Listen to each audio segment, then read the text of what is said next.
السلام علیکم ناظرین، یہ شہر یروشلم کا کوئی ویران اور خاموش علاقہ تھا جہاں ہزاروں مردوں کی ہڈیاں دو پہاڑوں کے درمیان بکھری ہوئی تھی۔ ایک بزرگ پہاڑ کی ایک چوٹی پر کھڑے تھے اور اللہ کی بارگاہ میں ہاتھ اٹھائے دعا میں مصروف تھے۔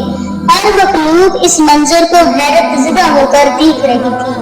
اچانک ہواؤں میں ہنسی بڑھنے لگی اور میدان میں بکھری ہوئی ہڈیاں حرکت میں آ گئیں۔ ان مصیبہ ہڈیوں میں جان آ گئی اور وہ آپس میں جڑنے لگی۔ موت کی اس خوفناک وادی میں ایسا کیا ہوا جو قوم بنی اسرائیل کے لیے عبرت کا نشان بن گئی؟ وہ بزرگ کون تھے جن کی دعا سے یہ معجزہ پیش آیا؟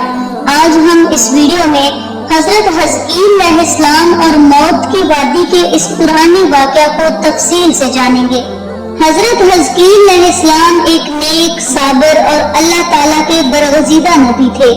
حضرت حزقیل کے والد کا نام بوزی کاہن تھا، جبکہ بعض میں لکھا ہے کہ آپ حضرت یرمیہ علیہ السلام کے بیٹے ہیں۔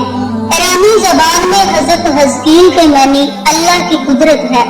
بعض علماء نے قرآن مجید میں موجود نام ذوالکفل کو حضرت حزقیل کا دوسرا نام قرار دیا ہے۔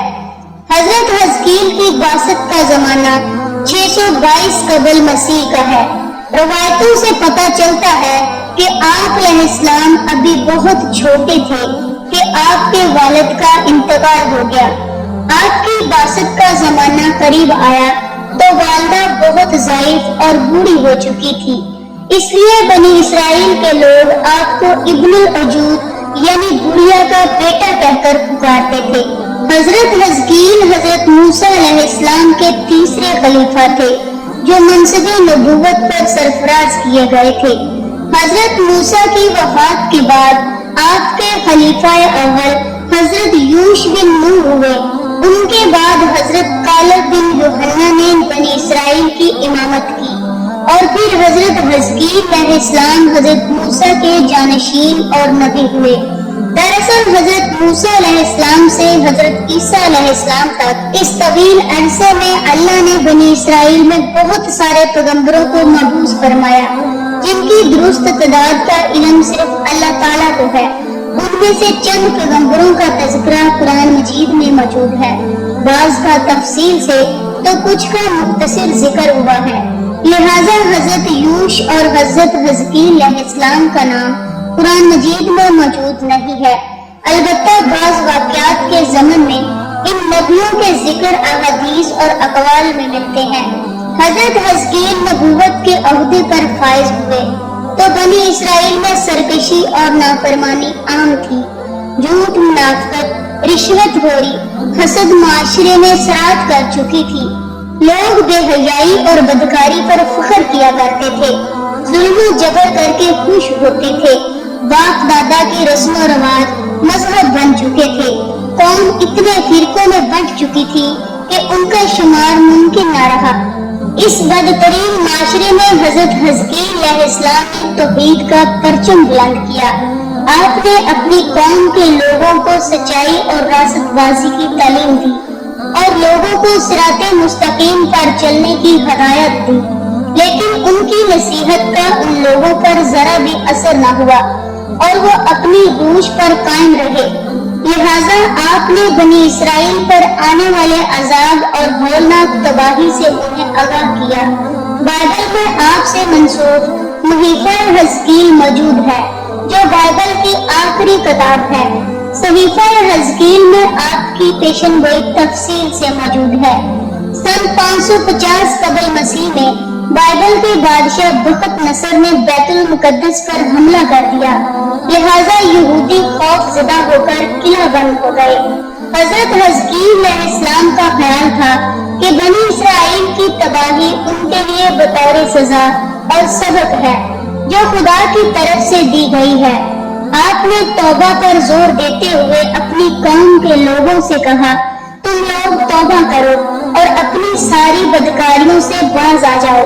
سارے برے کام جنہیں کر کے تم گناہگار ہوتے ہو خود سے جدا کر کے پھینک دو اور اپنے لیے ایک نیا دل اور ایک نئی روح پیدا کرو۔ مہینوں تک یہ محاصرہ جاری رہا۔ آخر کار مجبور ہو کر ایک رات لوگ شہر سے نکل کر بھاگ گئے۔ وقت نصر کی فوج نے ان کا قتل کر دیا۔ پورا یروشلم خاک و خون سے لت پت ہو گیا۔ اسی دوران ایک ایسا واقعہ پیش آیا جس سے بنی اسرائیل حیرت زدہ رہ گئے اور یہ واقعہ نشان عبرت بن گیا۔ واقعہ دراصل یوں ہے کہ حضرت حزقیل علیہ السلام نے بنی اسرائیل کے بچے ہوئے لوگوں سے کہا کہ تم سب تیار ہو جاؤ، ہم مشرکین سے جنگ کرنے جائیں گے تاکہ اللہ کے نام کو بلند کیا جا سکے۔ بنی اسرائیل نے جب جنگ و جہاد کی بات سنی تو اپنی جانوں کے خوف سے بھاگ کھڑے ہوئے اور آبادی سے دور ایک وادی میں جا کر قیام پذیر ہو گئے اور دو پہاڑوں کی گھاٹیوں کے درمیان رہنے لگے۔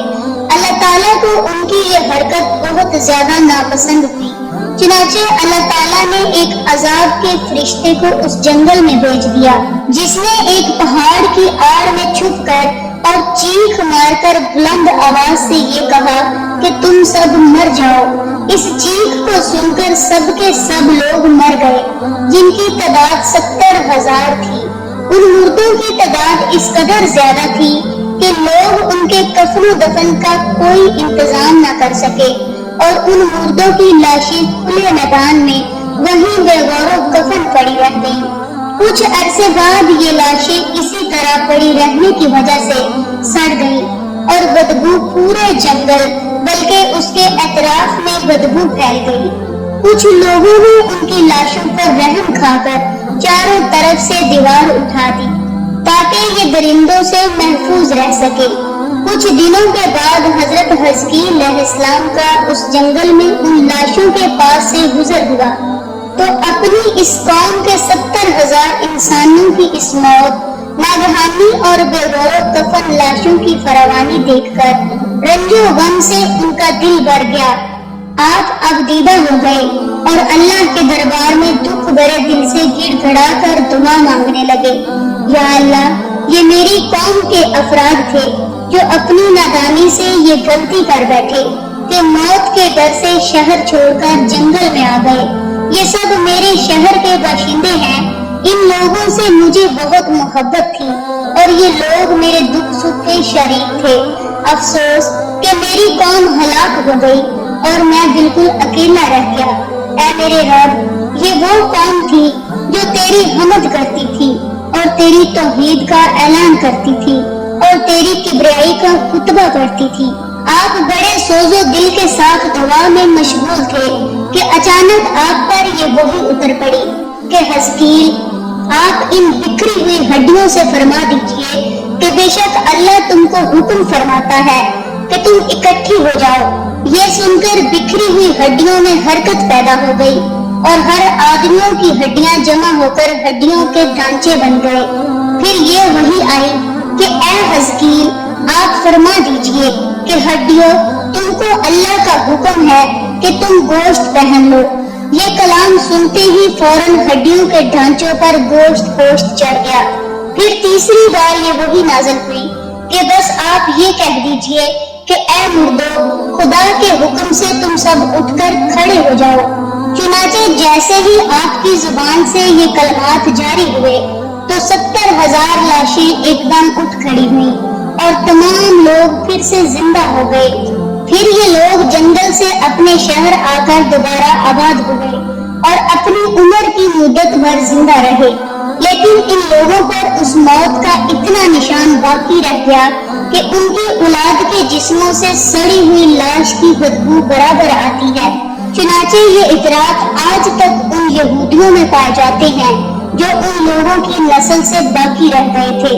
حضرت حزقیل علیہ السلام اور موت کی اس وادی کے متعلق اس واقعہ میں ہمارے لیے ایک عظیم پیغام موجود ہے کہ موت سے فراری ممکن نہیں۔ اس کا ایک وقت مقرر ہے جس میں لمحوں کی بھی کمی یا زیادتی کی گنجائش نہیں۔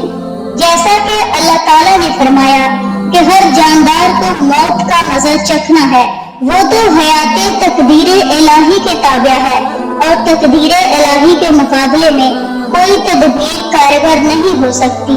سورہ انعام میں اللہ تعالیٰ نے فرمایا کہ تم جہاں بھی جاؤ گے وقت مقرر پر موت تمہیں جا پکڑے گی چاہے تم مضبوط قلعوں میں ہی کیوں نہ ہو۔ آخر میں اللہ رب العزت سے دعا ہے کہ اللہ تعالیٰ ہمیں نیک اعمال کرنے اور برائی سے بچنے کی توفیق عطا فرمائے، آمین یا رب العالمین۔